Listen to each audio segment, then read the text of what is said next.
Flat खरीदे या plot खरीदे? कई लोगों के मन में ये सवाल होता है। बहुत बार लोगों ने कमेंट करके हमें पूछा है, लोगों ने ये सवाल हमसे पूछा है कि सर जब भी हम डिसीजन ले रियल एस्टेट में इन्वेस्ट करने का, चाहे पर्पस रेसिडेंशियल हो चाहे पर्पस इन्वेस्टमेंट हो, एक सवाल मन में बार बार आता है।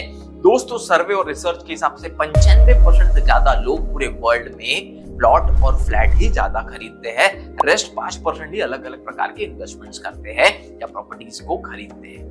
तो इस वीडियो में हम आपको बताने वाले हैं कि प्लॉट खरीदते समय या फ्लैट खरीदते समय क्या चीजों का ध्यान रखें, क्या एडवांटेजेस है, क्या डिसएडवांटेजेस है, सब कुछ आपको पता चलने वाला है। वीडियो को एंड तक जरूर देखिए। मैं doctor Amol Maurya, real estate coach, real estate trainer, real estate author and entrepreneur. पूरी रिसर्च करने के बाद मैं और मेरी टीम आपके लिए कंटेंट लेकर आए हैं कि प्लॉट खरीदते समय या फ्लैट खरीदते समय क्या चीजों का ध्यान रखना बहुत जरूरी है। सबसे पहला और इंपॉर्टेंट टर्म है वो है ROI, रिटर्न ऑन इन्वेस्टमेंट। दोस्तों, 99% ऑफ द केसेस में लोग कोई भी प्रॉपर्टी जब खरीदते हैं तो उनका पर्पस होता है कि अच्छा रिटर्न मिले। भले ही वो कल रेसिडेंशियल प्रॉपर्टी, आज रेसिडेंशियल प्रॉपर्टी क्यों ना हो, पर कल अगर मैंने बड़े घर में शिफ्ट किया, बड़े बंगलों में शिफ्ट किया, तो ये प्रॉपर्टी अच्छे रिटर्न देकर ही मुझे चाहिए। नोइंगली और अननोइंगली मन के अंदर तो यही चल रहा होता है। तो ये कैसे हम डिसाइड करें? तो जब मैं ROI की बात करता हूँ, रिटर्न ऑन इन्वेस्टमेंट की, तो जब आप प्लॉट खरीदते हैं तो ऑब्वियस सी बात है कि थोड़ा सा ROI का चांसेस कंपैरेटिवली ज्यादा होता है फ्लैट के कंपैरिजन। मान लीजिए आपने कोई 2000 स्क्वायर फीट का प्लॉट लिया, अच्छी जगह पे लिया, चेक करके लिया, वेरीफाई करके लिया, लीगल सब चीजों को पूरी तरह से चेक करके लिया। उस समय पे क्या होता है कि अगर वो आज से 20 साल पहले आपको 1000 रुपए स्क्वायर फीट का प्लॉट मिला था, तो हो सकता है 20 साल में वो 5 गुना, 8 गुना, 10 गुना भी बढ़ सकता है। और आज वही 1000 रुपए का प्लॉट 8000 रुपए, 7000 रुपए के रेट से भी आप रीसेल कर सकते हो।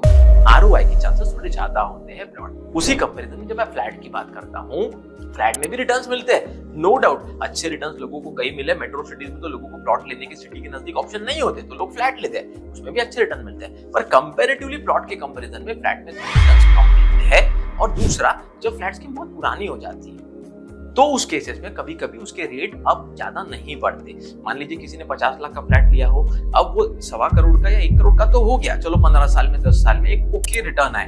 रिटर्न ऑन इन्वेस्टमेंट के हिसाब से देखो, रेंटल इनकम भी आ गई तो कोई बुरा नहीं था।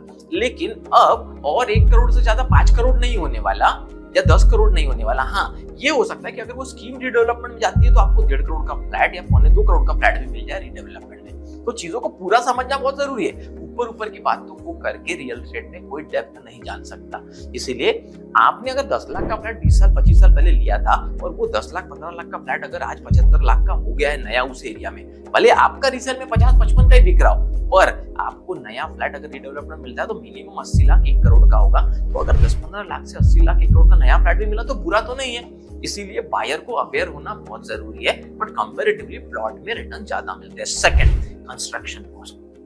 क्योंकि दोस्तों, प्लॉट अगर आपने कंस्ट्रक्शन के पर्पस से लिया, घर बनाने के पर्पस से लिया, आप वहां कंस्ट्रक्शन करते तो ऑब्वियस सी बात है वहां कंस्ट्रक्शन की कॉस्ट ज्यादा आने वाली है। और फ्लैट क्योंकि बना बनाया होता है, बिल्डर ऑलरेडी पूरी तरह की कॉस्ट लगा चुका होता है, तो वहां पर लेस या एकदम नहीं के बराबर थोड़ा सा रिनोवेशन इंटीरियर में अगर आपने कुछ तोड़फोड़ की सिविल का काम किया तो उतना ही लगेगा। बाकी कोई जीरो से एंड तक का कंस्ट्रक्शन कॉस्ट फ्लैट में नहीं लगता, लेकिन जीरो से एंड तक का कंस्ट्रक्शन कॉस्ट प्लॉट में लगता है। तो कंस्ट्रक्शन कॉस्ट कंपैरेटिवली ज्यादा होती है क्योंकि वहां आपको रॉ प्रोडक्ट मिलता है, फाइनल प्रोडक्ट नहीं मिलता। हाँ, कई बार लोगों ने प्लॉट लेकर घर बनाए और प्लॉट लेकर घर बनाने के बाद वो घर भी बेच दिया 10-20 साल बाद, तो भी बहुत अच्छे रिटर्न्स आते हैं। अगर घर अच्छी क्वालिटी का हो, घर अच्छे से बना हो, वास्तु के हिसाब से बना हो, तो लोग जनरली घर नहीं तोड़ते। लेकिन प्लॉट की वैल्यू ज्यादा इंपॉर्टेंट होती है 20-25 साल बाद जब रीसेल होता है। अगर घर ऐसे ही बना था, उतना अच्छा नहीं था, साइजेस ठीक नहीं थे, तो लोग फिर कंस्ट्रक्शन की वैल्यू को कंसीडर नहीं करते। प्लॉट की वैल्यू ही मेन रोल प्ले करती है। ये भी डिटेल में जानना समझना जरूरी है अगर किसी को डेप्थ में रियल एस्टेट को समझना हो। दोस्तों, 2 पॉइंट्स आपने अभी तक देख लिए। अब मैं बस आपसे ये कहना चाहूंगा कि तुरंत चैनल को सब्सक्राइब करके बेल आइकन को हिट कीजिए, हम ले जाते हैं इंपॉर्टेंट वीडियोस आपके मिस हो। और वीडियो को लाइक करना ना भूले, आपके लाइक करने से हमें और एनर्जी मिलती है, उत्साह मिलता है। तीसरा इंपॉर्टेंट पॉइंट जो आपको ध्यान रखना है, बिल्डिंग प्लान एंड डिजाइन। अगर आपने प्लॉट खरीदा, कल चल के उस पे कंस्ट्रक्शन किया, तो बिल्डिंग प्लान और डिजाइन, रूम के साइजेस सब आप अपने मन के हिसाब से रख सकते हो। लेकिन फ्लैट में मॉडिफिकेशन ज्यादा पॉसिबल नहीं होता।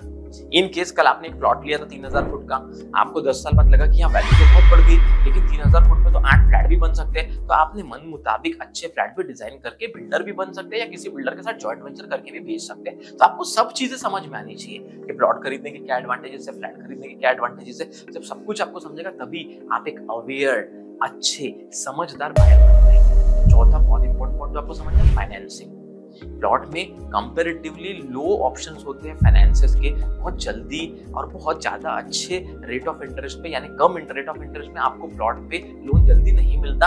हाँ, लेकिन रेरा आने के बाद जो डेवलप्ड लेआउट होगा ये भी समझना जरूरी है, उसमें लोन की फैसिलिटी अवेलेबल हो जाती है। जो थोड़े कम सैंक्शन होते हैं या जो कच्चे प्लॉट्स होते हैं उसमें लोन जल्दी नहीं मिलता या नहीं मिलता है, आपको ये भी समझना बहुत ज्यादा जरूरी है। लेकिन कंपैरेटिवली फ्लैट में बिल्डर के लिए कंपलसरी होता है बिल्डिंग प्लान को सैंक्शन कराना, बिल्डिंग प्लान को बैंक से अप्रूव कराना, मास्टर फाइल को अप्रूव कराना, तो वहां पर लोन बहुत इजीली मिल जाता है। तो फाइनेंसिंग का ऑप्शन फ्लैट में इजीली मिलता है, प्लॉट में थोड़ा डिफिकल्ट होता है। लेकिन जो लेटेस्ट नॉर्म्स, लेटेस्ट रूल्स के हिसाब से, रेरा के हिसाब से, सैंक्शन लेआउट से वहां लोन मिल जाते हैं। 5वां पॉइंट, पोजीशन।